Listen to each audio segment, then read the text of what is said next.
ஆத்மா வணக்கம். அன்பே சிவ மனமே குரு. வணக்கம் சாமி. வணக்கம்மா. உடல உயிரை பற்றி திருமூலர் என்ன சொன்னார் சாமி?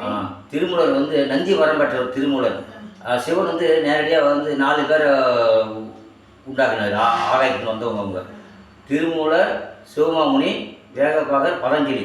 அது திருமூலர் என்ன சொல்கிறாருன்னா, உடம்பை பாதுகாத்த ஓமின உத்தமம் குடியிருக்கிறான் உடம்புல. அதனால தான் நான் சாக உடம்பை பாதுகாத்தேன். காயமீது புயிரா சிவ காத்தடித்த பயிரா மாயினார் பயிர் சிந்த மண்ணுப்பான கூடா வெந்த சோத்திய நொந்த காயம் போட்டு எடுத்த பயிரை வெளுத்தினார் உறுத்த இருக்கட்டி கூடா. உடம்பு மண்ணால் செஞ்ச உடம்பு. இது நம்ம உடம்பு பாதுகாத்துன்னு உணவு நம்ம சாப்பிட்றது உடம்பு ஓமினை பாதுகாத்தேன். ஓமினேன் உத்தமம் குடிக்கிட்டு இருக்கிறான். 3000 வருஷம் வாழ்ந்தவர் திருமூலர். 3000 வருஷம் வாழ்ந்தவர். அப்போ சாகாக்கால் போகாப்புணர் வேகாத்தலை. சாகாக்கால்னா உயிர். உயிர் மூச்சு என்றைக்கும் செத்ததே கிடையாது. உயிர். கால்னா முருகன். அதுதான்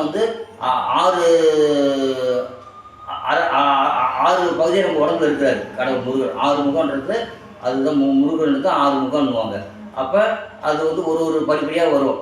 அப்போ இந்த உத்தம குடிகொண்டிருந்தாலும் அது கால் அழிஞ்ச சக்தியே இல்லை. அடுத்து போகாப்புணர் விந்து சக்தியும் பாதரசம் ஒன்று.